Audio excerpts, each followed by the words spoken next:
بسم الله الرحمن الرحيم. الحمد لله رب العالمين، والصلاة والسلام على نبينا محمد وآله وصحبه أجمعين.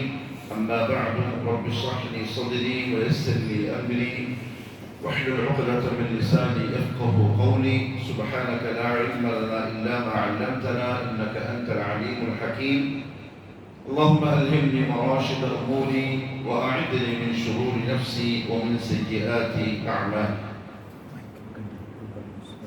അല്ലാഹു സുബ്ഹാനഹു വ തആല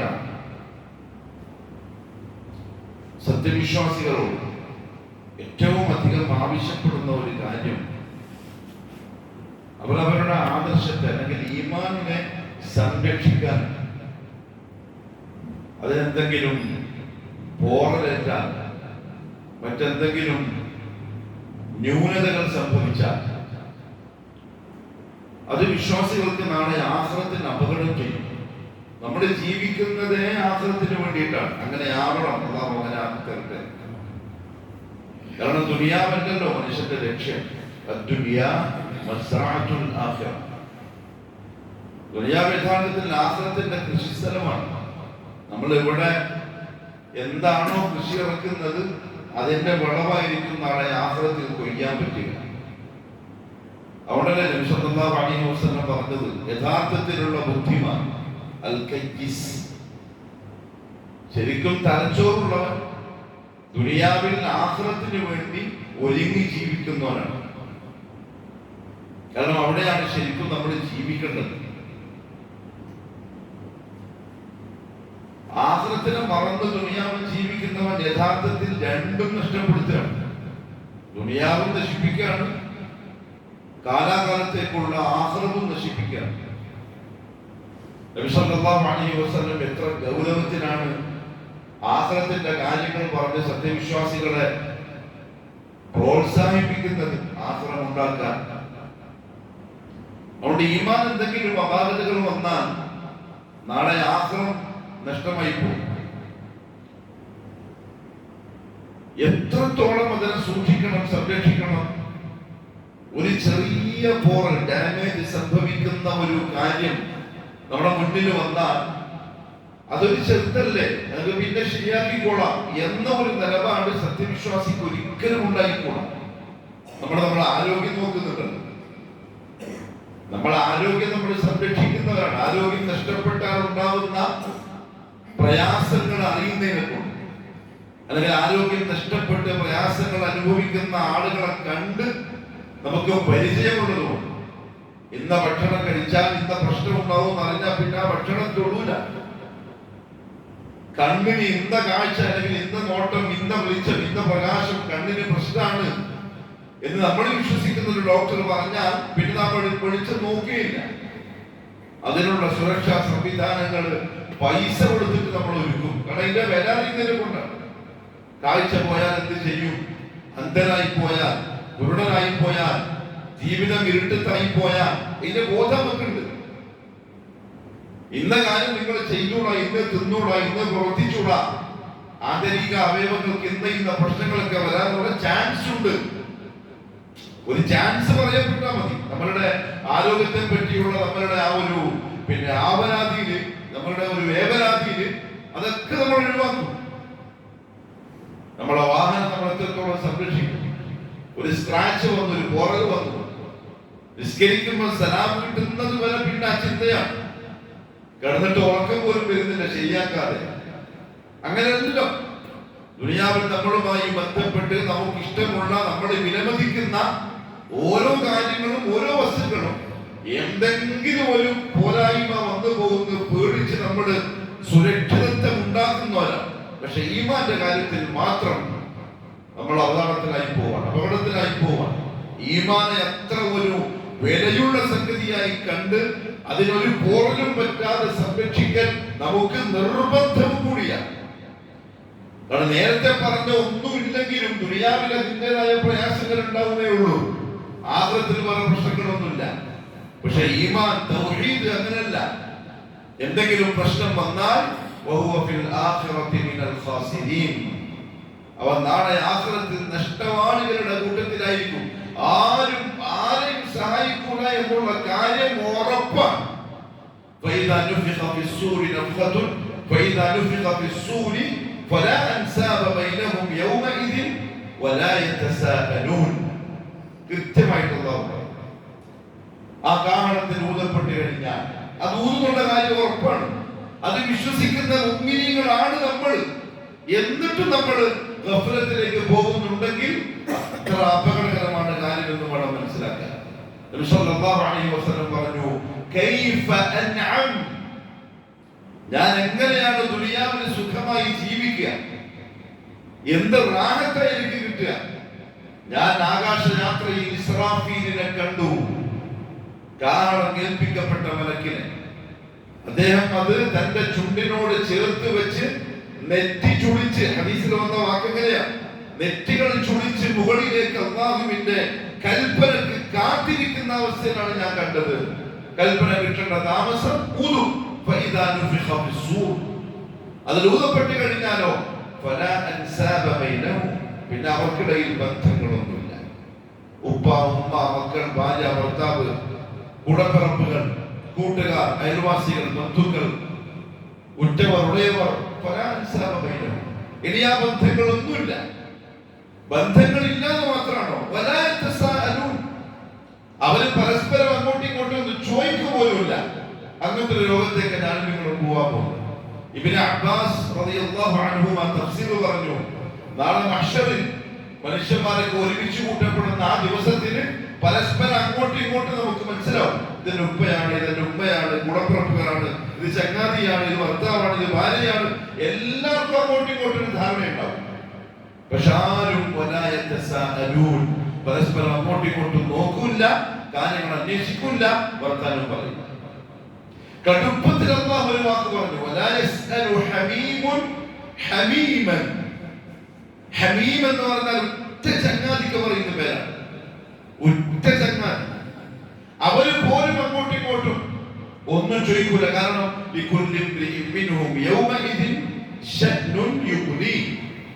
ഓരോരുത്തർക്കും അവരവരുടെ കാര്യത്തിൽ തന്നെ ഇഷ്ടം പോലെ കാര്യങ്ങൾ. അമ്പിയാക്കളുടെ അവസ്ഥ പറഞ്ഞു മുഹമ്മദ് സല്ലല്ലാഹു അലൈഹി വസല്ലം. മഹ്ശറിൽ അമ്പിയാ മുർസലീങ്ങൾ പോട്ടെ, ഖലീലുർ റഹ്മാൻ എന്ന് പറഞ്ഞിട്ട് പറഞ്ഞു, റഹ്മാനായ റബ്ബിന്റെ ഖലീലായ ഇബ്രാഹിം അലൈഹിസ്സലാത്തു വസ്സലാമിന്റെ മഹ്ശറിലുള്ള അവസ്ഥ, അദ്ദേഹം മുട്ടുകുത്തിയിരിക്കുന്നതാണ്. മഹ്ശർ മുട്ടുകുത്തി ഇരുന്നിട്ട് പറയും, യാ റബ്ബി സല്ലിം യാ റബ്ബി സല്ലിം യാ റബ്ബി സല്ലിം. റബ്ബേ നീ എന്നെ രക്ഷപ്പെടുത്തണേ, എന്നെ രക്ഷപ്പെടുത്തണേ, എന്നെ രക്ഷപ്പെടുത്തണേ. ഇത് അല്ലാഹുവിന്റെ ഖലീലിന്റെ മഹ്ശറിലുള്ള അവസ്ഥയാണ്. ഞാൻ നിങ്ങളും ആ കൂട്ടത്തിൽ എന്തായാലും ഉണ്ടാവുമല്ലോ, അവസ്ഥ എന്തായാലും. അങ്ങോട്ട് പോകേണ്ടവരാണ് നമ്മളെന്ന് ഉറപ്പുള്ള നമ്മൾ പോലും നമ്മളുടെ ഈമാനിനെ, നമ്മളുടെ തൗഹീദിനെ, ആദർശത്തെ സംരക്ഷിക്കാനുള്ള വകകൾ ഉണ്ടാക്കുന്നില്ല എന്ന് പറഞ്ഞാൽ അത് അപകടം തന്നെയാണ്. ആദർശമാണെങ്കിലോ ഈമാനാണെങ്കിലോ ഒരു ഗ്യാരണ്ടി ഇല്ലാത്ത സാധനം കൂടി. ഇപ്പൊ നമ്മൾ ഓക്കെ ഉണ്ടാവും, അത് നാളെ മരണപ്പെടുന്ന സമയത്ത് നമ്മളുടെ കൂടെ അങ്ങനെ തന്നെ ഉണ്ടാവുന്നുള്ള കാര്യത്തിന് ഓരോറപ്പുമില്ലാത്ത സംഗതിയാണ് ഈമാൻ. ഓരോറപ്പുമില്ല. അല്ലാഹു പറഞ്ഞു, ലാ തുസക്കു അൻഫുസക്കും, നിങ്ങളെ സ്വയം എന്താക്കരുത്, നന്നാക്കരുത്. ഞാൻ ഓക്കെ ആയി, ഇപ്പൊ ഞാൻ തൗഹീദിലുണ്ട്, ഈമാൻ ഉറച്ചിട്ടുണ്ട്, എന്റെ ബാക്കി കാര്യങ്ങളൊക്കെ ഓക്കെയാണ്. ലാ തുസക്കു അൻഫുസക്കും ഹുവ അഅലമു ബിമൻ ഇത്തഖാ. പര്യാവസാനം തഖ്വയോട് കൂടിയാകുന്നവരാണ് ആരാണ് എന്ന് അറിയുന്നവൻ അല്ലാഹുവാണ്. അതുകൊണ്ട് ലാസ്റ്റ് സമയം വരെ വളരെ പേടിയോടെ ഭീതിയോടെ സംരക്ഷിക്കേണ്ട സാധനമാണ് ഈമാൻ എന്ന് പറഞ്ഞാൽ സദാ സമയവും അതിന്റെ ഫിക്ർ സത്യവിശ്വാസികൾക്ക് ഉണ്ടാവണം. ഇത് പറഞ്ഞാൽ ഈമാൻ എന്തെങ്കിലും കോട്ടം പറ്റുമോ, ഇത് ചെയ്താൽ എന്റെ തൗഹീദ് എന്തെങ്കിലും പോറൽ വരുമോ, ഇന്നടുത്ത് പോയാൽ എന്തെങ്കിലും അപകടം പറ്റുമോ, ഇന്നത് പ്രവർത്തിച്ചാൽ എന്തെങ്കിലും പറ്റും, ഇങ്ങനെ സദാ നേരവും ഈമാൻ എന്തെങ്കിലും പ്രശ്നം വരുമോ എന്ന് ചിന്തിച്ചുകൊണ്ടിരിക്കുന്നവരാണ് മുഅ്മിനീങ്ങൾ, സത്യവിശ്വാസികൾ. കാരണം അപകടം പറ്റാനുള്ള എല്ലാ ചാൻസും.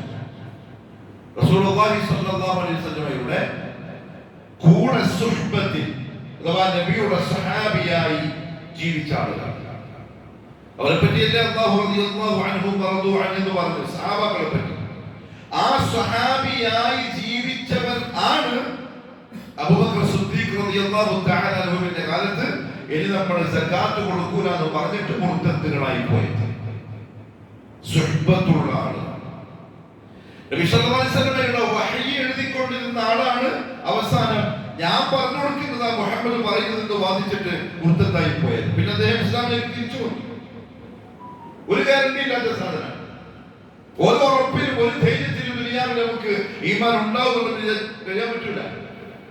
മുഹമ്മദ് സല്ലല്ലാഹു അലൈഹി വസല്ലം പറഞ്ഞു, യുസ്ബിഹു റജുലു മുഅ്മിനൻ വയുംസി കാഫിറൻ വയുംസി കാഫിറൻ വയുസ്ബിഹു മുഅ്മിനൻ. ഒരാൾ വൈകുന്നേരം മുഅ്മിനായിരിക്കും, ഉറങ്ങാൻ കിടക്കുന്നവരെ മുഅ്മിനായിരിക്കും. പക്ഷെ അയാൾ രാവിലെ ആകുമ്പോൾ ചിലപ്പോൾ കാഫിറായി പോയിട്ടുണ്ടാവും, എന്തെങ്കിലും വാക്കോ പ്രവർത്തിയോ ഒന്നും പോയിട്ടുണ്ടാവും. ചില ആളുകൾ വൈകുന്നേരം കാഫിറായിരിക്കും, പക്ഷേ അയാൾ പിറ്റേന്ന് എഴുന്നേൽക്കുന്നത് മുഅ്മിനായിട്ടായിരിക്കും. ഇത് രണ്ടും സംഭവിക്കാം. ഒരു ഗ്യാരണ്ടി ഇല്ലാത്ത സാധനം.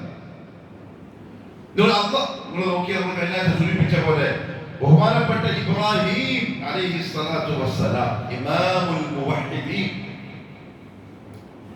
നബി സല്ലല്ലാഹു അലൈഹി വസല്ലമയോട് പരിശുദ്ധ ഖുർആനിൽ അല്ലാഹു കൽപ്പിക്കുന്നത് അനിത്തബിഅ മില്ലത ഇബ്രാഹിം ഹനീഫ. നബിയെ, എന്റെ ഇബ്രാഹിമിന്റെ മില്ലത്തിനെ നിങ്ങൾ ഫോളോ ചെയ്തോളൂ. അങ്ങനത്തെ ഒരു നബി, അങ്ങനത്തെ ഒരു റസൂൽ, അംബിയാ മുർസലീങ്ങളുടെ നേതാവായി പറയപ്പെട്ട ആൾ ഇബ്രാഹിം അലൈഹിസ്സലാം. നമ്മുടെ നബിയുടെ ഉപ്പാപ്പ, നബിയുടെ ഉപ്പ എന്ന അർത്ഥത്തിൽ അറിയപ്പെട്ട ആൾ ഖലീലുള്ളാഹ്. ചെയ്ത ദുആ എന്താണ്? റബ്ബി ജുനുബിനി വബനിയ അൻ നഅ്ബുദൽ അസ്നാം. അല്ലാഹുവേ, എന്നെയും എന്റെ മക്കളെയും വിഗ്രഹങ്ങളെ ആരാധിക്കുന്നതിനെ തൊട്ട് സംരക്ഷിച്ച് ഒരു ഭാഗത്തേക്ക് അങ്ങ് മാറ്റി വെക്കണേ, ഒരു ജംബിലേക്ക് മാറ്റണേ. ഇബ്രാഹിം നബിയുടെ ദുആ. അദ്ദേഹം ശിർക്ക് ചെയ്യുമെന്ന് നമുക്ക് പറയാൻ പറ്റും. ഇബ്രാഹിം ശിർക്ക് ചെയ്യാനുള്ള ചാൻസ് ഉണ്ട്. അസുഖങ്ങള് എന്നിട്ടും വന്ന ദുആ എങ്ങനെയാ? നമ്മൾ എത്ര പേടിക്കണം ഈമാനിന്. മുഹമ്മദ് മുസ്തഫ സല്ലല്ലാഹു അലൈഹി വസല്ലം, അതായത് ലാ ഇലാഹ ഇല്ലല്ലാഹ് എന്ന കലിമത്തിനോടൊപ്പം പേര് ചേർക്കപ്പെട്ട ആളാണ് മുഹമ്മദ് സല്ലല്ലാഹു അലൈഹി വസല്ലം. ഇലാ യൗമിൽ ഖിയാമ അതങ്ങനെ തന്നെയാണെന്ന കാര്യത്തിൽ സംശയമില്ല.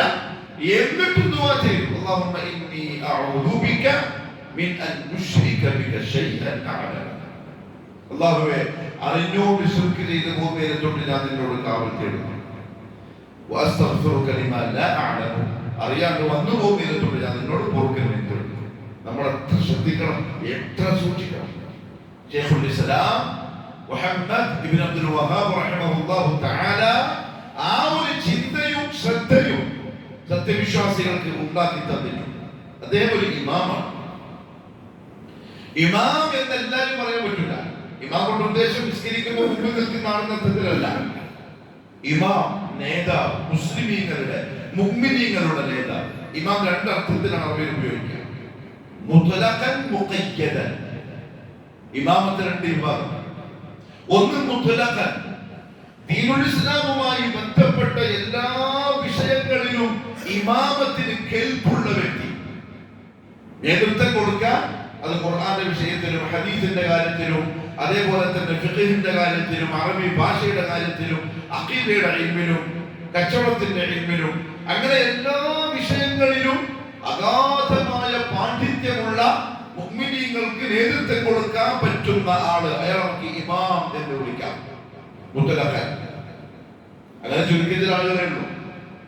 അല്ലെങ്കിൽ മുഖയ്യദൻ, എല്ലാ അർത്ഥത്തിലും അയാള് യോഗ്യനല്ല, എന്നാൽ ചിലതിൽ അയാൾ യോഗ്യനാണ്. അയാളെ ഇമാം എന്ന് വിളിക്കും.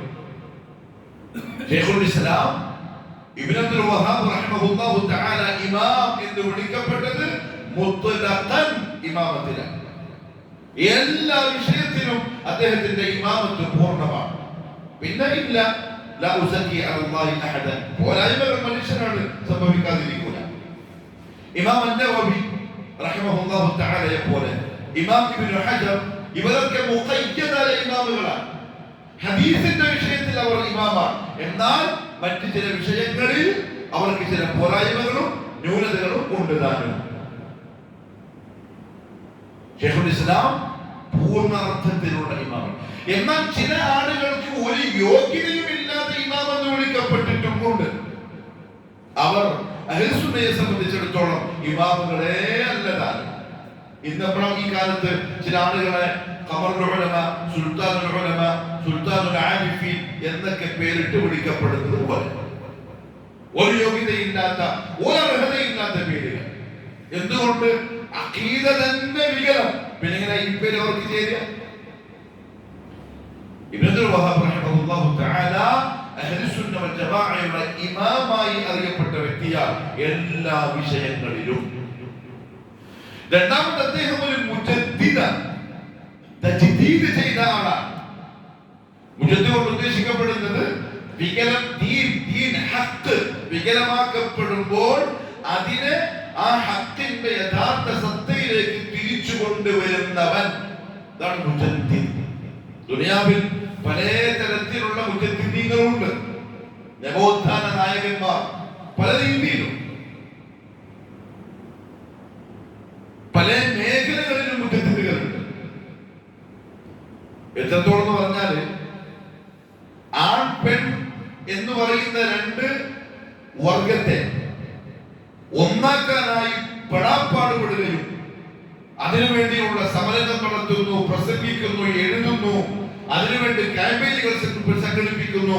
അങ്ങനെ അതിനുവേണ്ടി അഹോരാത്രം പരിശ്രമിക്കുന്ന ഒരാളെയും ഇന്നത്തെ കാലത്തെ പരിഷ്കാരി എന്ന് വിളിക്കും, മുജദ്ദിദ് എന്ന് വിളിക്കും. അയാൾ ദീനിൽ മുജദ്ദിദല്ല. കാരണം അയാൾ ചെയ്യുന്നത് ഹക്കിലേക്ക് തിരിച്ചു കൊണ്ടുവരവല്ല, മറിച്ച് ഷെറിലേക്ക് തിരിച്ചു കൊണ്ടുവരുന്ന. മിസ്റ്റർ മോഹൻലാൽ പറഞ്ഞ പോലെ ആദിലാനോടും നൂറാനോടും എന്റെ പേരിലേക്ക് വന്നു. ചില ആളുകൾ അയാളെ മുജദ്ദിദായിട്ട് പറയും, ചില ആളുകൾ ഭയങ്കരമായി പ്രശംസിച്ചു, ഭയങ്കര കൈകൊട്ടിക്കൊണ്ട് പറയും. അഹ്ലുസുന്നയെ സംബന്ധിച്ചിടത്തോളം അതല്ല തജ്ദീദ്, അത് ഷെറിലേക്കുള്ള തജ്ദീദാണ്. അയാളെ മുജദ്ദിദായിട്ട് നായകനായി അംഗീകരിക്കപ്പെടുകയില്ല. ദീൻ വികലമാക്കപ്പെട്ടാൽ ആ ദീനിനെ അല്ല, ആ വികലമാക്കിയവരെ ദീനിന്റെ യഥാർത്ഥ സത്തയിലേക്ക് തിരിച്ചു കൊണ്ടുവരാൻ പരിശ്രമിച്ചവൻ, അതാണ് മുജദ്ദിദ്. മുഹമ്മദ് സല്ലല്ലാഹു അലൈഹി വസല്ലം പറഞ്ഞു, ഓരോ 100 കൊല്ലത്തിലും ഓരോ മുജദ്ദിദുകൾ വരും. കാരണം 100 കൊല്ലം കഴിയുമ്പോൾ എന്താവും? ആ തലമുറ നശിക്കും, അടുത്ത തലമുറ തുടങ്ങും. ഓരോ തലമുറയിലും ഓരോ മുജദ്ദിദുകൾ ഉണ്ടാവും. ശൈഖുൽ ഇസ്ലാം ഇബ്നു അബ്ദുൽ വഹാബ് റഹിമഹുല്ലാഹു തആല ആ കാലഘട്ടത്തിന്റെ മുജദ്ദിദായിരുന്ന കാരണം അദ്ദേഹത്തിന്റെ കാലഘട്ടത്തിൽ ശിർക്കിന്റെ, ബിദ്അത്തിന്റെ, ഖുറാഫാത്തിന്റെ അങ്ങേയറ്റത്ത് മനുഷ്യൻ എത്തി നിൽക്കുന്ന സമയമാണ്. അതിനങ്ങനെ തന്നെ നേരെ തിരിച്ചു മുജദ്ദിദ് ദീനുൽ ഇസ്ലാമിന്റെ നവോത്ഥാന നായകനാണ് ഇബ്നു അബ്ദുൽ വഹാബ് റഹിമഹുല്ലാഹു തആല. അദ്ദേഹം ക്രോഡീകരിച്ച ദീനിനെ സംരക്ഷിക്കാൻ, ഈമാനിനെ, തൗഹീദിന് ഒരു സുരക്ഷാ കവചം ഉണ്ടാക്കാൻ നമ്മുടെ മുമ്പിൽ അവതരിപ്പിച്ചു തന്ന കിതാബാണ് നവാഖിദുൽ ഇസ്ലാം. ഓരോ മുസ്ലിമും നിർബന്ധമായും അറിയുകയും പഠിക്കുകയും പകർത്തുകയും ചെയ്യേണ്ടുന്ന പ്രശസ്തമായ കിതാബ്. പക്ഷെ എന്തോ കേരളത്തിലുള്ള സലഫികൾക്ക് പോലും ഭൂരിപക്ഷത്തിനും അറിയുകയില്ല.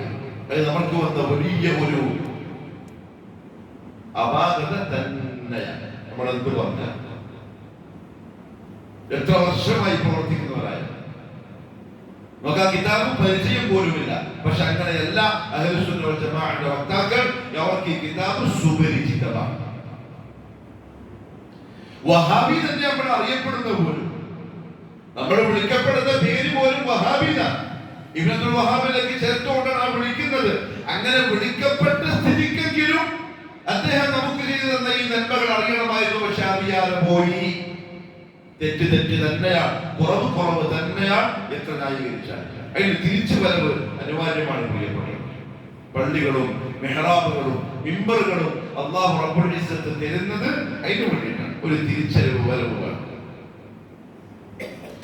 ഭൗതികമായിട്ടുള്ള സംവിധാനങ്ങൾ നമ്മൾ 100% ഉത്തംഗതിയിൽ എത്തിച്ചു എന്ന് പറയൽ ഭൗതികമായ നേട്ടമാണ്. അതെല്ലാവർക്കും പറ്റും. അതിന് നമുക്കായിട്ട് എന്ത് വേണ്ട, ഒരു ഒരു കൂട്ടായ്മയോ നമുക്കായിട്ടുള്ള ആളുകളോ അതിന്റെ ആവശ്യമില്ല. അതെല്ലാ അർത്ഥത്തിലുള്ള ആൾക്കാരുമായിട്ടുണ്ട്, എല്ലാ മേഖലയിലുള്ള ആൾക്കാരുണ്ട്. എന്നാൽ അഹ്ലുസുന്ന വൽ ജമാഅയുടെ കറകളന്ന കൃത്യമായ ഹനീഫിയത്തായ ദീനുൽ ഇസ്ലാമിലേക്ക് നമ്മൾ ഇങ്ങനെ ചെയ്തു എന്ന് പറയാൻ നമുക്കേ പറ്റുള്ളൂ. അത് ആയുധമില്ല, നമുക്ക് ചെയ്യാനും പറ്റൂല. അത് ചെയ്യാനുള്ള ആയുധങ്ങളിൽ പ്രധാനപ്പെട്ട ഒരു ആയുധമാണ് നവാഖിദുൽ ഇസ്ലാം. അത് അറിയേണ്ടതുണ്ട്. എന്തിന്? അതിന് രക്ഷപ്പെടാൻ. ഈ കിതാബ് അദ്ദേഹം തുടങ്ങുന്നത് മുഖദ്ദിമകളില്ലാതെയാണ്. ആമുഖം പറയുന്നില്ല. തുടക്കത്തിൽ തന്നെ വിഷയത്തിലേക്ക് അങ്ങ് പ്രവേശിക്കാം. അതിന്റെ കാരണം ഉലമാക്കൾ പറഞ്ഞു. ഒന്ന്, ഇത് മുഖ്തസറ, ചെറിയ കൃത്യമാണ്. 10 കാര്യങ്ങളാണ് പറയാനുള്ളത്. 2, അതിഭയങ്കരമായ കാര്യമാണ് പറയാൻ പോകുന്നത്. അതുകൊണ്ട് ആ ഗൗരവപ്പെട്ട കാര്യം അങ്ങനെ തന്നെ എടുത്ത് ഉമ്മത്തിന്റെ ഖൽബിലേക്ക് ഇടുക. അതുകൊണ്ടാണ് ആമുഖം പറയാതെ ശൈഖുൽ ഇസ്ലാം ഈ കിതാബ് തുടങ്ങുന്നത്. അദ്ദേഹം പറഞ്ഞു, ബിസ്മില്ലാഹിർ റഹ്മാനിർ റഹീം, ഇഅ്ലം, നീ അറിയണം. കാരണം കിതാബിന്റെ തുടക്കത്തിലെ വാക്ക് ഞാൻ അങ്ങനെ തന്നെ വായിച്ചു പോവാൻ, ഒന്നും വിട്ടുകളയാതെ. കാരണം അത്ര മനസ്സിലാക്കേണ്ടതുണ്ട്. ഇഅ്ലം, നീ അറിയണം. അറിയേണ്ട കാര്യം അറിയുന്നതാണ്. ഇൽമു കൊണ്ട് എന്താ ഉദ്ദേശിക്കുന്നത്? ശരിക്കും ഇൽമിനെ ശൈഖുൽ ഇസ്ലാം മൂന്നാക്കി തിരിച്ചിട്ടുണ്ട്. ഇൽമിനെ മൂന്നാക്കി തിരിച്ചിട്ടുണ്ട്. അതിലൊന്ന് ശരിക്കുള്ള അറിവ്. ശരിക്കുള്ള അറിവ് എന്ന് പറഞ്ഞാൽ ഒരു കാര്യം എന്താണോ അതിനുള്ള വസ്തുത അതിനെ അങ്ങനെ തന്നെ അറിയാൻ. അതാണ് ഇൽമു ശരിക്കും പറഞ്ഞാൽ. ഇതൊരു മൊബൈലാകുന്നു എന്ന് ഞാൻ അറിഞ്ഞാൽ എനിക്കിതിനെ പറ്റിയുള്ള ഇൽമാണ്, അറിവാണ്. അതിന്റെ മറുഭാഗത്തുള്ള രണ്ടാമത്തെ തരം അറിവാണ് ജഹ്ലുൽ ബസീത്ത്. ജഹ്ലുൽ ബസീത്ത് നമ്മളെന്താ അർത്ഥം പറയാ? ജഹലിന്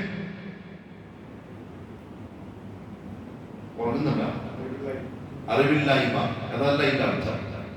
ജഹൽ എന്ന വാക്കിന്റെ അർത്ഥം അറിവില്ലായ്മ എന്നല്ല,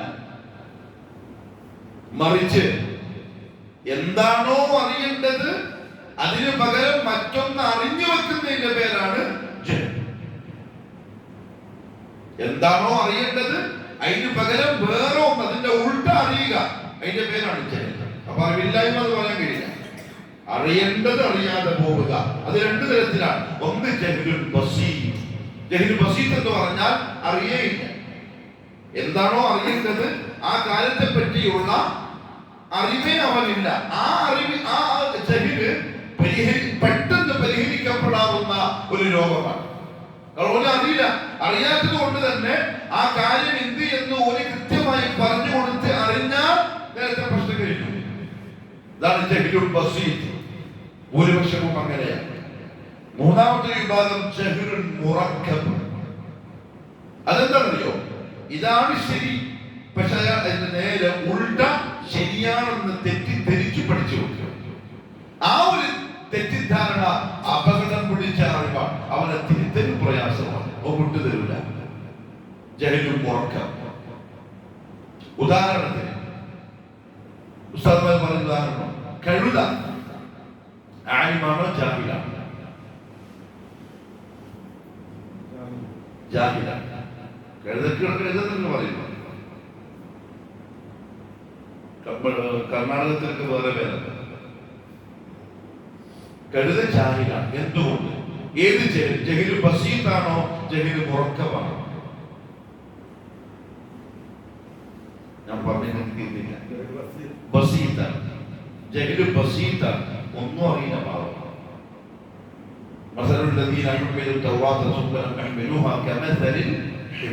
അതിന്റെ മോള് സഹീഹ് ബുഖാരി ഉണ്ട്, സഹീഹ് മുസ്ലിം ഉണ്ട്, കുതുബു സിത്തയുണ്ട്, പരിശുദ്ധ ഖുർആൻ തഫ്സീറാത്തുകളുണ്ട്, ഇതെല്ലാം ഉണ്ട്. പക്ഷെ അതിന്റെ ഭാവിയിലെ ഇതിനുള്ളിൽ എന്താണെന്ന് വെച്ചാൽ അതറിയില്ല. ജഹ്ലു ബസീത്താണ്. ഇനി കഴുതക്ക് നമ്മളത് പറഞ്ഞു കൊടുത്ത് കഴുത അത് മനസ്സിലാക്കിയാൽ ആ ജഹ്ലൊക്കെ മാറും ചെയ്യും.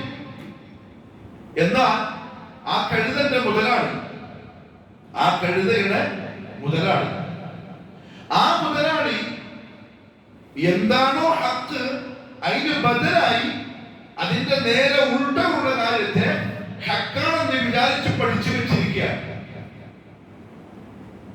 ഒരു ആലിമാണോ ജാഹിലാണോ? ഏത് ജഹ്ല്? ജഹ്ലു മുറക്കബാണ്. ഓരോ ജഹ്ല് മാറാൻ ഇത്തിരി പ്രയാസമുണ്ടാകും. കാരണം എന്താ അറിയോ? അയാള് ഒരു വിഷയം പഠിച്ചു വെച്ചിട്ടുണ്ട്. ജഹ്ലു ബസീത്തുള്ള കഴുതയാണ് ജഹ്ലു ഉറക്കമായ മുതലാളിയേക്കാൾ മെച്ചം. സംഭവം മനസ്സിലായോ? കാരണം ചെകിന് മുറക്കവ് അപകടകരമായ ചെകിനാണ്. വിട്ടുകൊടുക്കാൻ മനസ്സ് സമ്മതിക്കൂല. അയാൾക്ക് ഒരു കാര്യം പറഞ്ഞു കൊടുത്താൽ അതിനെ ന്യായീകരിച്ചും അതിനെപ്പറ്റി സംസാരിച്ചും അയാളെ വാദത്തെ സ്ഥിരീകരിക്കാനുള്ള ശ്രമങ്ങൾ നടത്തിക്കൊണ്ടിരിക്കും. അതുകൊണ്ട് ശൈഖുൽ ഇസ്ലാം പറഞ്ഞു, കാര്യത്തെ നീ എന്താണോ അറിയേണ്ടത് ആ അറിയേണ്ട സ്രോതസ്സിൽ നിന്ന് അറിയണം. എന്റെ ഉപ്പ പറഞ്ഞൊരു ഉദാഹരണം, കോഴിക്കോട് സയൻസ് പാർക്ക് ഉണ്ട്. എന്തായാലും പറയാ, പ്ലാനിറ്റോറിയം.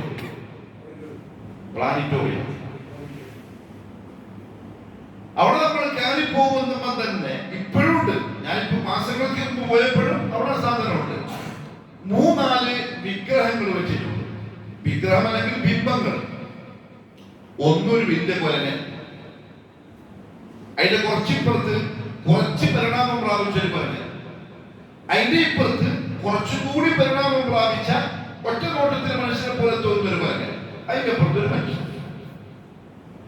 ഞാനിത് പറയുന്നത് 2025 ഒക്ടോബർ മാസത്തിലാണ്. 6-ാം നൂറ്റാണ്ടിലല്ല പറയുന്നത്. 2025 മനുഷ്യന്മാർക്ക് എത്തിയെന്ന് പറയപ്പെടുന്ന കാലത്തായി പറയുന്നത്. ഇന്ന് സ്കൂളുകളിൽ നിന്ന് കുട്ടികളെയും കൊണ്ട് ടീച്ചർമാരും മാഷന്മാരും സയൻസ് പാർക്കിലേക്ക് വരും. അപ്പൊ ഒരു കുട്ടി ചോദിച്ചു, ടീച്ചർ അതെന്താണ് നാരായണം കാണുന്നത്? ആ ടീച്ചർ എന്തായിരിക്കും പറഞ്ഞു കൊടുക്കുക?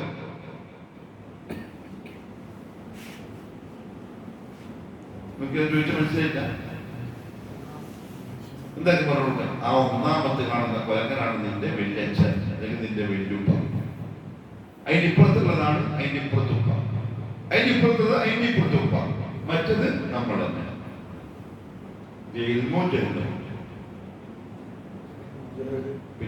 പിന്നെ ഫീസ് കൊടുത്തിട്ട് സ്കൂളിൽ കൊടുക്കും ജയിലിൽ പഠിപ്പിക്കാൻ. ഇത്രയും വലിയ ഫീസ് കൊടുത്തിട്ട് മക്കളായിരിക്കും. ഇത് പക്ക ജഹലല്ലേ, പട്ടു ജഹലല്ലേ. അതായത് ടീച്ചർക്കും ജഹല്, മാഷിനും ജഹല്. അപ്പൊ പിന്നെ ആരെ പഠിപ്പിക്കുന്ന കുട്ടികൾ എങ്ങനെയുണ്ടാവും? വല്ലാത്തൊരു ലോകം. എക്സാം വന്നു, തന്നെ കാണിച്ചോണ്ട് ടീച്ചറിൽ പോയി എക്സാം വന്നു.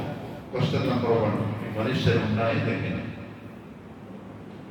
കോഴിക്കോട് സയൻസ് പാർക്കിൽ പോയി ടീച്ചറെല്ലാം പറഞ്ഞോണ്ടിട്ട് വന്ന് കേട്ട സെക്കൻഡ് എഴുതി ബിഗ് ബാങ് തിയറി. ഒരു 1000 കൊല്ലങ്ങൾക്ക് മുൻപുണ്ടായ പൊട്ടിത്തെറിയും അതിലൂടെ കുമിളുകൾ ഉണ്ടായതും അവിടെ നിന്ന് പിന്നെ ചിമ്പാൻസികൾ രൂപപ്പെട്ടതും ആ കൊരങ്ങന്റെ രൂപം പരിണാമം പ്രാപിച്ച് മനുഷ്യരാകുന്ന നമ്മളാകുന്ന കൊരങ്ങൻ ഉണ്ടായി എഴുതി വെച്ചു.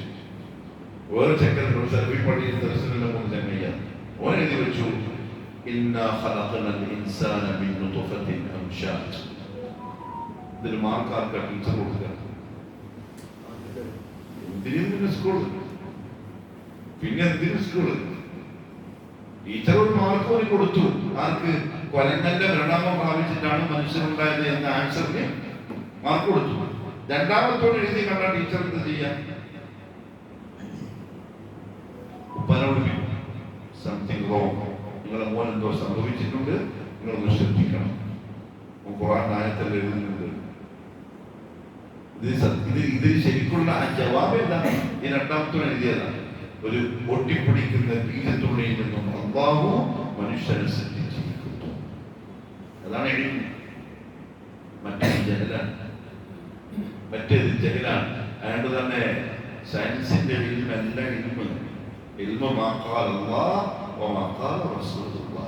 അത് ചിലപ്പം സയൻസിനോട് യോജിച്ചവരും യോജിക്കാതെ വരും. യോജിച്ചാലും ശരി, യോജിച്ചിട്ടില്ലെങ്കിലും ശരി, നമ്മുടെ മുമ്പിലുള്ള ഇൽമ് അവിടെ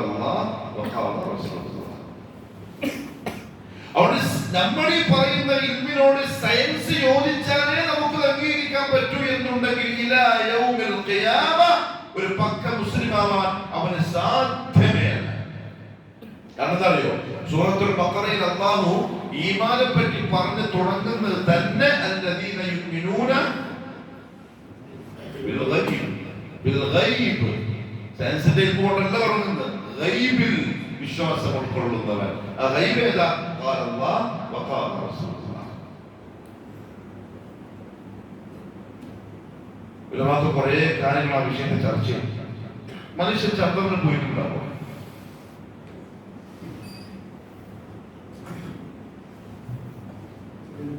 എന്താണ് കാട്ടാമ്പള്ളിയിലെ മഹാന്മാരുടെ അഭിപ്രായത്തെ ബാക്കി പറയാം. ചന്ദ്രൻ മനുഷ്യൻ ചന്ദ്രനിൽ പോയിട്ടുണ്ടാവും ഇല്ല? പിന്നെ ഫോട്ടോയിലൂടെ കൊടിയുടെ വിദ്യ പോലെ അള്ളാഹു പറഞ്ഞത് അറിയും. وَإِذْ قَالَ رَبُّكَ لِلْمَلَائِكَةِ إِنِّي جَاعِلٌ فِي الْأَرْضِ خَلِيفَةً. നിന്റെ റബ്ബ് മലക്കുകളോട് പറഞ്ഞ സന്ദർഭം, ഞാൻ ഭൂമിയിൽ ഒരു ഖലീഫയെ ഉണ്ടാക്കാൻ പോകുന്നു. അർദ് എന്ന് പറയുന്നത് സൗരയൂഥത്തിലെ ഗ്രഹങ്ങൾക്കിടയിലെ ഒരു ഗ്രഹമാണ്. അതിനെയാണ് അല്ലാഹു മനുഷ്യന്റെ നിർമ്മാണവുമായി ബന്ധപ്പെട്ട് പറഞ്ഞതെങ്കിൽ മനുഷ്യന്റെ വാസം ഈ അർദിൽ മാത്രമേ സംഭവിക്കുകയുള്ളൂ. അതല്ലാത്തതിൽ അസംഭവ്യമാണ്. ജീവിക്കാൻ കഴിയില്ല, പോവാൻ കഴിയില്ല. ഇപ്പൊ ഫോട്ടോ അത് പല ഇപ്പോഴത്തെ കാലത്തുള്ള ഫോട്ടോ പറഞ്ഞ പിള്ളേർ അവിടെ ചവിട്ടും. കാരണം ഇപ്പൊ എന്താ പിന്നെ മൊബൈലിൽ കാണുന്നില്ല എന്തെങ്കിലും പേര് ഇതെല്ലാം മതി. ഇപ്പം പിള്ളേർ പറയാം അതെല്ലാം അപ്പുറത്തെല്ലാം ആക്കിത്തരുമാണ്. അപ്പോൾ സൂര്യനിൽ പോയിട്ട് വേണമെങ്കിൽ ഫോട്ടോ കോടിക്കണക്കിന് ഡോളർ ശമ്പളവും വാങ്ങി നാസ എന്ന് പറയുന്ന സ്ഥാപനവും വെച്ച് നല്ല സുഖ്യന്മാരായി കുറെ ആൾക്കാർ ജീവിക്കുന്നു. നമ്മൾ പോട്ടെ കുറെ പൊട്ടന്മാരെ അത് വിശ്വസിക്കുന്നത് സംഭവിക്കുന്നത് തന്നെ. ശരി, അല്ലാഹു പറഞ്ഞു മിൻഹാ ഖലഖനാകും. എന്താ അർത്ഥം? അതിൽ നിന്നാണ് നാം നിങ്ങളെ സൃഷ്ടിച്ചത്. ഏതിൽ നിന്ന്? ഐ മിനൽ അർദ്, ഭൂമിയിൽ നിന്ന്.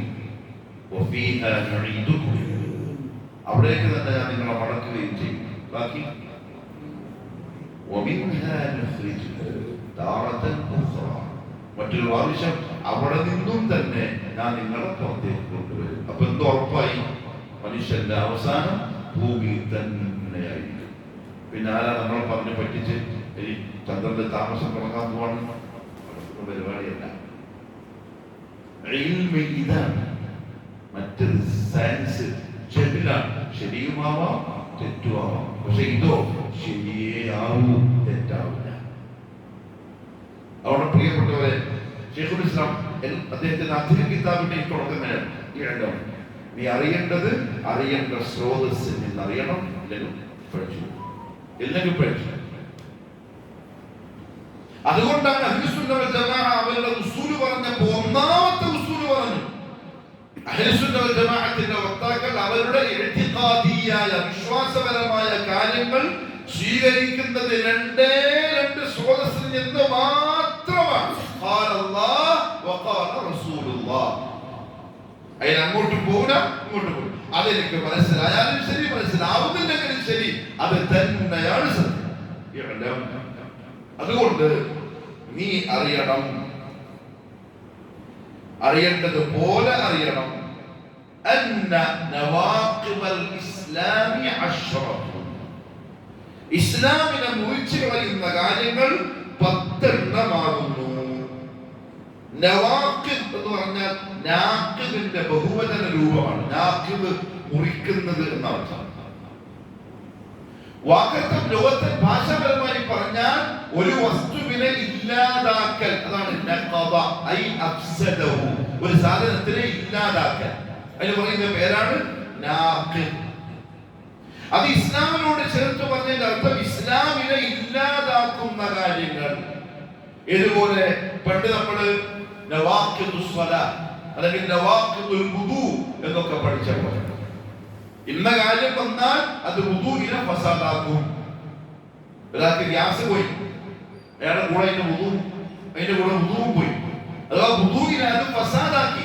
ഇനി അയാൾക്ക് വുദൂ ഉണ്ടെന്ന് പറയണമെങ്കിൽ രണ്ടാമത് വുദൂ എടുക്കണം, എന്നാലേ വുദൂ ഉള്ളവനാവുള്ളൂ, ശുദ്ധിയുള്ളവനാവുള്ളൂ. ആ വാക്കാണ് നഖബ.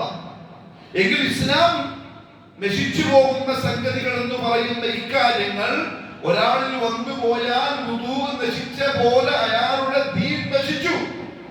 വുദൂ മുറിഞ്ഞ ഒരാള് ഇനി ശുദ്ധിയുള്ളവനാവാൻ ഒന്നുകൂടി വുദൂ ചെയ്യണമെന്ന് പറയുന്ന പോലെ ഇനി ഇവൻ മുസ്ലിമാവാൻ ഒന്നുകൂടി മുസ്ലിമാവണം. അത്ര കടുപ്പപ്പെട്ട സംഗതിയാണ് ഈ പദ്ധതി. അറിഞ്ഞേ പറ്റൂ. കാരണം ഒരാൾക്ക് ദീൻ നഷ്ടപ്പെട്ടാൽ കഥയില്ല, പോയി ഖലാസ്. ومن يكفر بالإيمان فقد حبط عمله. ആരെങ്കിലും ഈമാൻ നഷ്ടപ്പെട്ടു പോയാൽ അവന്റെ അമൽ മാത്രമേ, പിന്നെ കോടിക്കണക്കിന് ഹിമാലയ പർവ്വതത്തിനേക്കാളും വലിയ അമലുകൾ ചെയ്ത് കൊണ്ടുപോയിട്ടും ഒരു ഉപകാരം ഉണ്ടാവില്ല. ഇത് നഷ്ടപ്പെട്ടു പോയാൽ, ദീൻ നശിച്ചു പോയാൽ. ഇത് ശൈഖുൽ ഇസ്ലാം പ്രത്യേകമായി അദ്ദേഹത്തിന് തോന്നിയ ഒരു പേര് വെച്ചല്ല. സലഫുസ് സാലിഹ്കളിൽ സഹാബാക്കൾക്കിടയിലും ഈ ഒരു പദപ്രയോഗം നിലവിലുണ്ടായിരുന്നു. ഉമർ റളിയല്ലാഹു തആല പറഞ്ഞു, ദീനുൽ ഇസ്ലാം അതിന്റെ ഓരോരോ ശാഖകളായി മുറിഞ്ഞു പോവുകയാണ് ചെയ്യുക. അദ്ദേഹം ഉപയോഗിച്ച വാക്ക് യൻഖുദുൽ ഈമാൻ, നഖദ യൻഖുദ്. അതിനുള്ള പദപ്രയോഗമാണ്. ഇബ്നു അബ്ബാസ് റളിയല്ലാഹു തആല അൻഹുമ അദ്ദേഹവും ഇതേപോലെ ആർക്കെങ്കിലും തൗഹീദ് നഷ്ടപ്പെട്ടാൽ അയാളെ ഇസ്ലാമിനെ നഖദ് ചെയ്തിരിക്കുന്നു എന്ന പദപ്രയോഗത്തിലാണ് പറഞ്ഞിരിക്കുന്നത്. അപ്പൊ അന്നേ ഈ പ്രയോഗമുണ്ട്, ഒരു സാധനത്തിനെ നശിപ്പിച്ചു കളയുന്ന കാര്യങ്ങൾ. അതാണ് നവാഖിദ് കൊണ്ടുള്ള ഉദ്ദേശം. വുദൂ മുറിയുന്ന കാര്യങ്ങൾ എന്തുകൊണ്ടാണ് ഫിഖഹിന്റെ കിതാബിൽ അക്ക വെട്ടി എണ്ണം പഠിച്ച് മനഃപ്പാഠമാക്കി നമ്മൾ പഠിച്ചത്? വുദൂവിന്റെ ഗൗരവം അറിയുന്നതുകൊണ്ടാണ്. കാരണം വുദൂവില്ലെങ്കിൽ എന്തില്ല? നിസ്കാരമില്ല.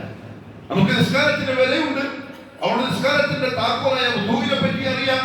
അവിടെ അത് നഷ്ടപ്പെട്ടു പോകുന്ന കാര്യങ്ങൾ നിർബന്ധമായി നമ്മൾ പഠിച്ചു. പക്ഷേ അതിനേക്കാൾ വലിയ ഒരുത്തൻ വുദൂ ചെയ്താൽ, ഒരുത്തൻ നിസ്കരിച്ചാൽ, ആ വുദൂവും ആ നിസ്കാരവും അല്ലാഹുവിന്റെ അടുത്ത് ഖബൂലാവാനുള്ള ദീൻ ഏതാണോ ആ ദീൻ നഷ്ടപ്പെട്ടു പോകുന്നതിനെ പറ്റി ചർച്ചയില്ല, പഠനമില്ല, ഒന്നുമില്ല. നമ്മൾ അങ്ങനെ ആക്കിയതാരായി? ഇവിടെയാണ് പുരോഹിത വർഗത്തിന്റെ ചതി നമ്മൾ മനസ്സിലാക്കുന്നത്. നമുക്ക് പുരോഹിതന്മാരെ തിരിഞ്ഞില്ല. അല്ലാഹു വിശുദ്ധ ഖുർആനിൽ പറഞ്ഞു, ഇന്ന കസീറൻ മിനൽ അഹ്ബാരി വറുഹ്ബാനി ലയഅകുലൂന അംവാലൻ നാസ് ബിൽ ബാതിലി. കേൾക്കുന്ന ആയത്താണ്.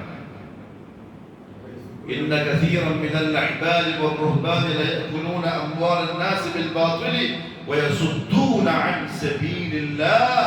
അതാണ് പുരോഹിതന്മാർ. ജനങ്ങളുടെ സ്വത്ത് അന്യായമായി തിന്നുക, എന്നിട്ട് അവരെ അള്ളാന്റെ വഴിയിൽ നിന്ന് തള്ളിയിടുക.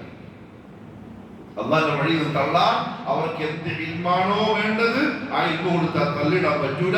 അവിടെ നേരെ എതിലുള്ള ചെവി പഠിപ്പിച്ചു കൊടുക്കും, അവർ മുഴങ്ങു പോയി. പുരോഹിതന്മാരെ നമുക്ക് മനസ്സിലായില്ല. ഇപ്പൊ പുതിയ പുരോഹിതന്മാരുടെ കറാമത്ത് കേട്ടിട്ടുണ്ടാവുന്നു. സിഎമ്മിന്റെ പുതിയ കറാമത്ത് കേട്ടിട്ടുണ്ട്. അവർക്ക് വുദൂ ചെയ്യാനുള്ള വെള്ളമില്ല, ഏതോ പരിപാടിക്ക് പോയതാണ്. അപ്പോ വെള്ളമില്ലാതായപ്പോ മൂപ്പറത്ത് ചെയ്യുന്ന വെച്ചാല് മൂപ്പര കൈ ഇങ്ങനെ പിടിച്ചു. അപ്പൊ ഇതിന്റെ തങ്ങൾ മോചിതല്ലേ, അത് നേരെ ആർക്ക് കൊടുത്തു?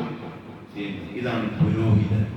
കള്ളന്മാർ, ചതിയന്മാർ, വഞ്ചകന്മാർ. അയാൾ നിസ്കരിക്കലേ ഇല്ലാന്ന് പറയുന്നത്. പിന്നെ എന്തിനാ വുദൂ കൊടുക്കാൻ പോയി? കരയില്ലാണ്ട് മരിച്ചെന്നാ പറയുന്നത്. അയാളെ പറ്റി പറയണ കേസല്ല.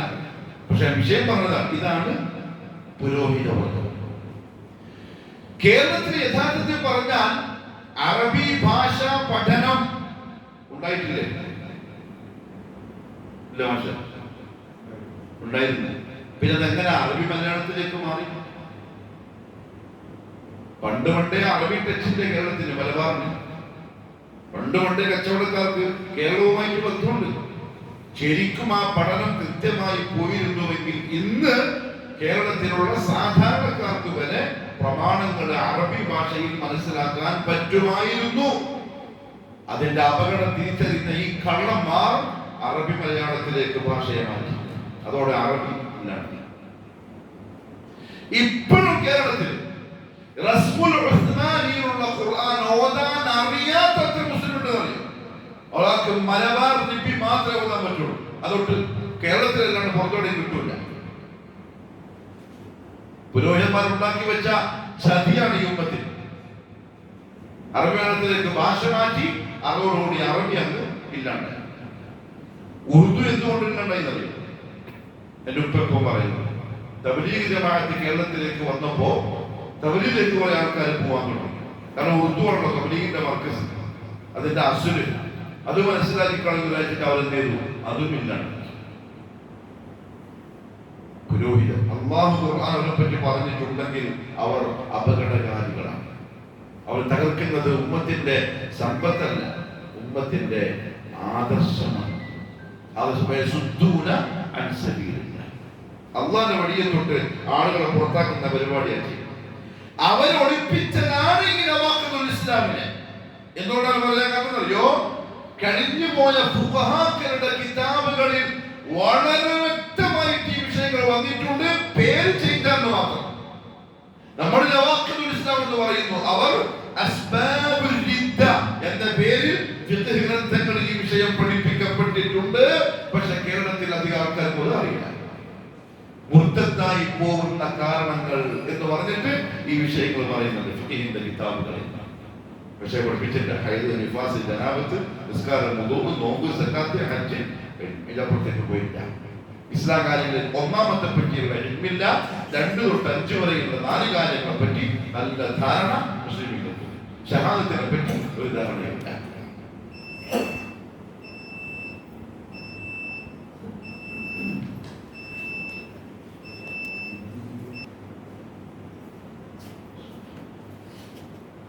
ശൈഖുൽ ഇസ്ലാം ഇബ്നു അബ്ദുൽ വഹാബ് റഹിമഹുല്ലാഹു തആല പറഞ്ഞു അന്ന നവാഖിദൽ ഇസ്ലാം, ഇസ്ലാമിനെ മുറിച്ചു കളയുന്ന, ഫസാദാക്കി കളയുന്ന കാര്യങ്ങൾ. എന്താണ് ഇസ്ലാം കൊണ്ട് ഉദ്ദേശിക്കുന്നത്? 3 കാര്യങ്ങളാണ്. ഇസ്ലാമിന്റെ തഅരീഫ് 3 കാര്യങ്ങളാണ്. ഒന്ന് അൽ ഇസ്തിസ്ലാമു ലില്ലാഹി ബിത്തൗഹീദ്. 2 അൽ ഇൻഖിയാദു ലഹു ബിത്താഅ. 3 അൽ ബറാഅതു മിനശ് ശിർകി വഅഹ്ലിഹി. ഇത് 3 പൂർത്തിയായ ഒരാൾക്ക് മാത്രമേ മുസ്ലിം എന്ന പേര് പറയാൻ പറ്റുള്ളൂ. അല്ലാത്തവർ മുസ്ലിം അല്ല. ഒന്ന്, അതായത് കോലത്തിലോ വേഷത്തിലോ വർത്തമാനത്തിലോ അല്ല ഇസ്ലാം. ഇസ്ലാമിന്റെ ഉള്ളിലാണ്, ഖൽബിലാണ്. ആ ഖൽബിലുള്ളത് പുറമേക്ക് വരുത്താൻ. ഒന്ന് അൽ ഇസ്തിസ്ലാമു ലില്ലാഹി ബിത്തൗഹീദ്, അല്ലാഹുവിന്റെ വഹ്ദാനിയത്ത് ഉൾക്കൊണ്ട് അംഗീകരിച്ച് അവന് മാത്രം ഇബാദത്ത് ചെയ്തുകൊണ്ട് അവന്റെ മുന്നിൽ അടിയറവ് പറയുക. ഇതാണ് മുസ്ലിം. അൽ ഇസ്തിസ്ലാം. അടിയറവ് പിന്നെന്താ മലയാളത്തിൽ പറയാം? അതായത് പഞ്ചപുച്ഛമടക്കി ഒരാളുടെ മുന്നിൽ ഒതുങ്ങി കൊടുക്കുക. അതിന്റെ പേരാണ് ഇസ്തിസ്ലാം. അയാൾ എന്ത് പറഞ്ഞാലും ചെയ്യാൻ നമ്മൾ വേണ്ടി, എന്ത് നിരോധിച്ചാലും ഒഴിവാക്കാൻ നമ്മൾ വേണ്ടി, അയാളുടെ ഇഷ്ടം, അയാളുടെ താല്പര്യം, അയാളുടെ സ്നേഹം, അത് മാത്രമായി നമ്മുടെ മുമ്പിൽ ഉണ്ടാവുക. അതാണ് ഇസ്തിസ്ലാം. إذ قال له ربه أسلم قال أسلمت لرب العالمين. إبراهيم عليه الصلاة والسلام الله പറഞ്ഞു അസ്ലിം ഐ ഇസ്തസ്ലിം. അടിയറവ് പറയണം. നമ്മുടെ ഇഷ്ടം, നമ്മുടെ ആഗ്രഹം എന്നുണ്ടല്ലോ, മൈ ചോയ്സ്. ഇസ്ലാമിലില്ല. എനിക്ക് എന്റെ ചോയ്സ് ഇല്ല, ഏതിൽ വരെ ഇല്ല. എന്റെ വ്യക്തിപരമായ കാര്യത്തിൽ വരെ ഒരു മുസ്ലിമിന് അള്ളാഹുവിന്റെയും അള്ളാഹു റസൂലിന്റെയും തീരുമാനമാണ് മുഖ്യം. വലുത് എന്റെ തീരുമാനമല്ല. അതാണ് ഇസ്ലാം. ما كان لمؤمن ولا مؤمنة إذا قضى الله ورسوله أمرا أن يكون لهم الخيرة من أمرهم. മുഅ്മിനായ ആണിനോ മുഅ്മിനത്തായ പെണ്ണിനോ അവകാശമില്ല, അനുവാദമില്ല. أن يكون لهم അവർക്കുണ്ടാവാൻ അൽ ഖിയറ, സ്വയം ഒരു അഭിപ്രായം, മിൻ അംരിഹിം അവരുടെ വിഷയത്തിൽ. ആയത്തിന്റെ സബബുൽ നുസൂൽ ഉണ്ട്. ഈ ആയത്ത് അവതരിക്കാൻ സബബുൽ നുസൂൽ. റസൂലുള്ളാഹി സ്വല്ലല്ലാഹു അലൈഹി വസല്ലമയുടെ മൗലയായിരുന്ന സയ്യിദ് ഇബ്നു ഹാരിസ റളിയല്ലാഹു അൻഹുവിനെ സൈനബിനെ കൊണ്ട് കെട്ടിക്കാൻ, സൈനബ് ബിൻത് ജഹ്ശനെ കൊണ്ട് കെട്ടിക്കാൻ നബി സല്ലല്ലാഹു അലൈഹി വസല്ലം തീരുമാനിച്ചു. സയ്യിദിന്റെ സംഭവം അറിയോ? സയ്യിദ് ഇബ്നു ഹാരിസ നബി സല്ലല്ലാഹു അലൈഹി വസല്ലമയുടെ വളർത്തുമകനായിട്ട് അറിയപ്പെട്ട ആളാണ്. പെട്ടെന്ന് പറയാം, അദ്ദേഹത്തിന്റെ ഉമ്മനെയും ചില വഴിക്കൊള്ളക്കാര് ഒരു യാത്രാമധ്യേ കൊള്ളയടിച്ച് സയ്യിദിനെ തടവുകാരനാക്കി അടിമച്ചന്തയിൽ കൊണ്ടുവന്ന് വിറ്റതാണ്. ഖദീജ റളിയല്ലാഹു തആല അൻഹയുടെ അമ്മാവൻ അത് വാങ്ങി ഖദീജക്ക് ഹദിയ കൊടുത്തു അടിമയായിട്ട്. നബി സല്ലല്ലാഹു അലൈഹി വസല്ലമയുടെ കല്യാണം ഖദീജ റളിയല്ലാഹു അൻഹയുമായി കഴിഞ്ഞപ്പോൾ അവരെ നബി സല്ലല്ലാഹു അലൈഹി വസല്ലമക്ക് ഹദിയ സമ്മാനമായി ഖദീജ കൊടുത്തു. നബിയുടെ കൂടെയാണ് സെയ്ദിന്റെ താമസം. അവിടെ നാട്ടിലാണെങ്കിൽ സെയ്ദിന്റെ ഉമ്മയും ഉപ്പയും ഒക്കെ ഭയങ്കര വിഷമത്തിലും പ്രയാസത്തിലും ഈ മോനെ ഓർത്തിട്ട് കരച്ചില്ലാണ്. അങ്ങനെ ഏതോ ചില യാത്രക്കാർ വഴി ഈ ഉപ്പാക്ക് വിവരം കിട്ടി, മോൻ സെയ്ദ് മക്കത്തുണ്ട്, ഖുറൈശ് കുടുംബത്തിലെ വലിയൊരു ആളുടെ കൈമലാണുള്ളത്. ഉപ്പയും മറയപ്പയും കൂടി മക്കത്തെത്തി. തവാഫെല്ലാം കഴിഞ്ഞു, അന്വേഷിച്ചു. അപ്പൊ അറിഞ്ഞു സെയ്ദ് ഉള്ളത് മുഹമ്മദിന്റെ അടുത്താണ് സല്ലല്ലാഹു അലൈഹി വസല്ലം. രണ്ടാൾക്കാരും വന്നു. നബി സല്ലല്ലാഹു അലൈഹി വസല്ലമയെ കുടുംബത്തിലെ ഒരുപാട് പുകഴ്ത്തി നടക്കാൻ വന്നു. വന്ന് വിവരം പറഞ്ഞു, സെയ്ദ് നമ്മുടെ മോനാണ്, തിരിച്ചു വാങ്ങാൻ വന്നതാണ്, എന്ത് വേണമെങ്കിലും തരാം. നബി സല്ലല്ലാഹു അലൈഹി വസല്ലം പറഞ്ഞു, എനിക്കൊന്നും വേണ്ട, സെയ്ദിനെ വിളിക്കാം, നിങ്ങൾ ചോദിച്ചോ, വരുന്നത് കൂട്ടിയിട്ട് പോയിക്കോ, പ്രശ്നമില്ല. സെയ്ദിനെ വിളിപ്പിച്ചു. റസൂലുള്ളാഹി ചോദിച്ചു സല്ലല്ലാഹു അലൈഹി വസല്ലം, സെയ്ദ് ഈ രണ്ടാൾക്കാരെ നിനക്കറിയോ? നഅം അബി വ അമ്മി, അറിയാം, ഒന്നെന്റെ ഉപ്പയാണ്, മറ്റൊന്നെന്റെ അടാപ്പയാണ്. ഇവരെന്തിനാ വന്നതറിയോ? ഇല്ല നബിയെ, നിന്നെ തിരിച്ചു കൊണ്ടുപോകാൻ വന്നതാണ്. ഇഖ്തർ, നീ വേണമെങ്കിൽ ഇഖ്തർഹുമ, രണ്ടുപേരെയും വേണമെങ്കിൽ തെരഞ്ഞെടുത്തിട്ട് പോയിക്കോളി, അതല്ലെങ്കിൽ നിനക്ക് എന്ത് ചെയ്യാം, എന്നെയും തെരഞ്ഞെടുക്കാം. ഇത് പറയേണ്ട താമസം സെയ്ദ് പറഞ്ഞു റളിയല്ലാഹു അൻഹു, ഞാൻ മുഹമ്മദിനെ സല്ലല്ലാഹു അലൈഹി വസല്ലം തെരഞ്ഞെടുത്തു. അപ്പൊ ഉപ്പ ചോദിച്ചു, മോനെ, സ്വാതന്ത്ര്യത്തിന് പകരം നീ അടിമത്വമാണോ തെരഞ്ഞെടുക്കുന്നത്? നിന്റെ കുടുംബത്തിന് പകരം നിനക്ക് ഒരു ബന്ധമില്ലാത്ത ആൾക്കാരെയാണോ നീ തെരഞ്ഞെടുക്കുന്നത്? അപ്പൊ സെയ്ദ് പറഞ്ഞു റളിയല്ലാഹു അൻഹു, നിങ്ങൾക്ക് രണ്ടുപേർക്കും ഇല്ലാത്തതെന്തോ ഞാൻ ഇദ്ദേഹത്തിൽ കാണുന്നുണ്ട്, നിങ്ങളുടെ സ്ഥാനവും എനിക്ക് ഇദ്ദേഹത്തിൽ മതിയായവരാണ്. ഉടനെ തന്നെ വിശ്വാസം മാത്രം എഴുന്നേറ്റു, സെയ്ദിന്റെ കൈ പിടിച്ച് കാബന്റെ മുമ്പ് പോയിട്ട് ഉറക്കെ വിളിച്ചു, അയ്യുഹന്നാസ് അയ്യുഹന്നാസ്, എല്ലാവരും വിളിച്ചുകൂടി. ഇന്ന് ഒരു സെയ്ദ് എന്റെ മോനാണ്, എന്റെ അന്തരസം തോന്നി കിട്ടും, കൊണ്ട് എനിക്ക് കിട്ടും, ഞാൻ മോനായി പ്രഖ്യാപിച്ചു. അതിനുശേഷം സെയ്ദ് ബിൻ ഹാരിസ എന്ന് മാറി സെയ്ദ് ബിൻ മുഹമ്മദ് എന്ന പേരിലാണ് അദ്ദേഹം അറിയപ്പെട്ടത്. ഉപ്പാക്കും അളപ്പാക്കും സന്തോഷമായി. കാരണം എന്തായി, ഖുറൈശി ഗോത്രത്തിലെ പ്രമുഖനായ അബ്ദുൽ മുത്തലിബിന്റെ മോൻ മുഹമ്മദിന്റെ മോനാണ് എന്റെ മോൻ എന്ന് പറഞ്ഞപ്പോൾ സമാധാനമായി, അവർ തിരിച്ചു പോകും.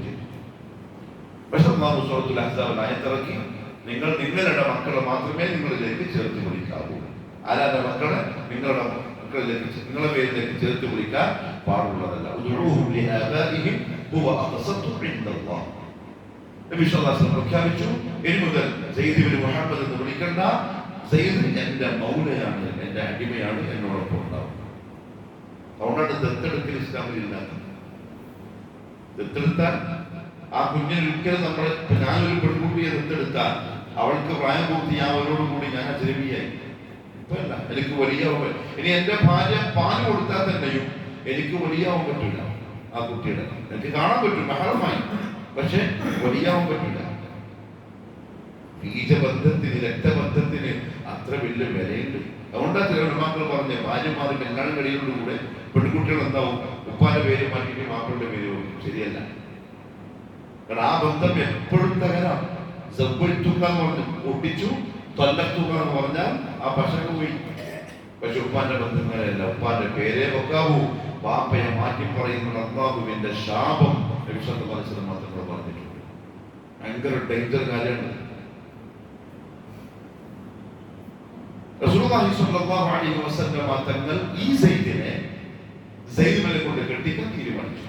സെയ്ദാണെങ്കിലോ ഖുറൈശി തറവാട്ടിലെ വലിയ കുലീനതയുള്ള സ്ത്രീയും കൂടിയാണ്. ജനമക്ക് ഇഷ്ടപ്പെട്ടില്ല. ജനമറിഞ്ഞു, എനിക്ക് കല്യാണം കഴിക്കാൻ കല്യാണിക്കാൻ പറ്റില്ല, അടിമയാണ്, ഞാൻ ഖുറൈശി തറവാട്ടിലുള്ള പെണ്ണാണ്. വിശ്വാസമാത്രങ്ങൾ 2-3 പ്രാവശ്യം ആവർത്തിച്ചു, പക്ഷെ സെയ്ദ് സമ്മതിച്ചില്ല. 4ാമത്തെ പ്രാവശ്യം ജിബ്രീൽ വന്നിട്ട് ഈ ആയത്ത് കൊടുത്തു. നബിയും അല്ലാഹുവും റസൂലും ഒരു കാര്യം തീരുമാനിച്ചു കഴിഞ്ഞാൽ പിന്നെ മുഅ്മിനീങ്ങൾക്ക് സ്വന്തം അഭിപ്രായം പറയാനുള്ള അവകാശമില്ല. ദൈവം വൃത്തിമുടക്കി കല്യാണം കഴിഞ്ഞു, പക്ഷെ പിന്നെ തലാഖായി വേറെ വിഷയം. അപ്പൊ ഇറങ്ങിയ ആയത്താണിത്. സ്വന്തം അതാണ് അല്ലാഹു അങ്ങനെ ജീവിക്കാനുള്ള തൗഫീഖ് നസീബാക്കി. നമ്മളെ അത് അന്നിങ്ങനെ പറയുന്നുണ്ട്, സമിഅനാ വ അതഅനാ. ഇതാ മുഹമ്മദ് സ്വല്ലല്ലാഹു അലൈഹി വസല്ലം ഇങ്ങനെ പറയുന്നുണ്ട്, സമിഅനാ. അതിനെ പിന്നെ ബുദ്ധിയിലേക്ക് കൊടുക്കുക, ഗവേഷണം ചെയ്യുക, റിസർച്ച് ചെയ്യുക. ഞാൻ എൻ്റെ ഉസ്താദിനോടൊന്ന് ചോദിച്ചു നോക്കട്ടെ, ഇങ്ങനെ പറഞ്ഞു ഹദീസ് ഇങ്ങനെ ഉണ്ടെന്ന് പറയുമ്പോൾ ഞാൻ എൻ്റെ ഉസ്താദിനോടൊന്ന് ചോദിച്ചിട്ട് പറയാം. അവന്റെ ഈമാൻ പ്രശ്നത്തിലാണ്. ഇങ്ങനത്തെ ഒരു ഹദീസ് സ്വഹീഹാണ്, അത് ശ്രദ്ധിക്കണം. അങ്ങനെ നമ്മുടെ നേതാക്കന്മാരൊന്നും പറയുന്നത് കേൾക്കുന്നില്ലല്ലോ. അവന്റെ ഈമാൻ അപകടത്തിലാണ്. إنما كان قول المؤمنين إذا دعوا إلى الله ورسوله أن يقولوا سمعنا وأطعنا. അയാൾ മുഅ്മിൻ അല്ലാഹുവിലേക്കും അല്ലാഹുവിന്റെ റസൂലിലേക്കും വിളിക്കപ്പെട്ട് കഴിഞ്ഞാൽ അവരെന്ത് പറയും? സമിഅ്നാ വഅതഅന, കേട്ടു നമ്മൾ അനുസരിക്കും. അല്ലെങ്കിൽ ജൂത സ്വഭാവമാണ് പ്രമാണങ്ങൾക്ക് എതിര് പറയാൻ. അവരെന്താ പറഞ്ഞത്? സമിഅ്നാ വഅസൈനാ, സമിഅ്നാ വഅസൈനാ, കേട്ടു ചെയ്യാൻ നമ്മൾ തയ്യാറല്ല. അത് ജൂത സ്വഭാവമാണ്, ശരിയല്ല.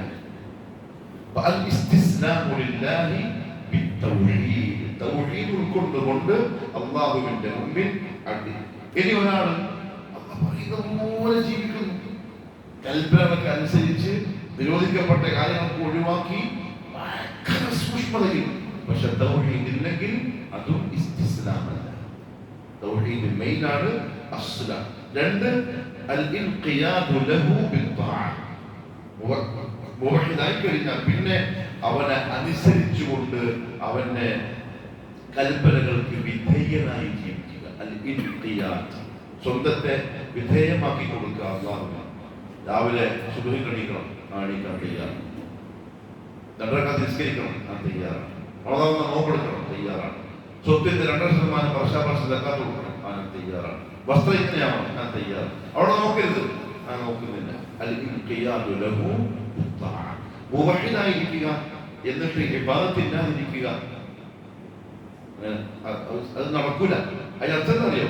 ഓരോ തൗഹീദത്തിലോ ഡാമേജ് ഉണ്ട്. ഞാൻ പറഞ്ഞത് മനസ്സിലായി. അല്ലാഹു നമുക്ക് സൂക്ഷ്മത പാലിക്കാൻ തൗഫീഖ് തരട്ടെ. ഒരാൾ മുവഹിദാന്ന് പറയാം, മുസ്ലിമാന്ന് പറയാം, എന്നിട്ട് ഇബാദത്തില്ലാതിരിക്കുക, അങ്ങനെ ഉണ്ടാവില്ല. ഇസ്ലാമിന്റെ രണ്ടാമത്തെ സ്റ്റെപ്പ് അൽ ഇൻഖിയാദു ലഹു ബിത്ത്വാഅ, അല്ലാഹുവിനെ അനുസരിക്കലാണ്. അനുകൂലമാവട്ടെ പ്രതികൂലമാവട്ടെ സാഹചര്യമോ എന്തായാലും അൽ ഇൻഖിയാദ്. മൂന്നാമത് അറിയുക അൽ ബറാഅത്തു മിനശ് ശിർക്ക്, ശിർക്കിൽ നിന്നും ഒഴിവായിരിക്കണം. ശിർക്കിൽ നിന്നും ഒഴിവായിരിക്കണം. വഅഹ്ലിഹി, ആ ശിർക്കുമായി ബന്ധപ്പെട്ട ആളുകളിൽ നിന്നും ഒഴിവായിരിക്കണം. ശിർക്കുമായിട്ടും ബന്ധമില്ല, ശിർക്ക് ചെയ്യുന്ന മുശ്രിക്കുമായിട്ടും ബന്ധമുണ്ടായിക്കൂടാ. അതിന്റെ വിശദീകരണം വാക്കുകൾ ഇസ്ലാമിന് വരും. അപ്പൊ ആ ഇസ്ലാമിനെ, അതാണ് മുസ്ലിം, അതിനെ തകർത്ത് കളയുന്ന കാര്യങ്ങളാണ് ഈ പറയാൻ പോകുന്ന 10. ഇസ്ലാം എന്നുകൊണ്ട് ഉദ്ദേശിക്കുന്നത് ഈമാനോട് കൂടിയ, അതായത് ഈ 2 വാചകങ്ങളുടെ പ്രത്യേകത, ഇത് രണ്ടും വേറെ വേറെ പറഞ്ഞാൽ ഒരേ സ്ഥലത്ത് തന്നെ ഇസ്ലാം പറയും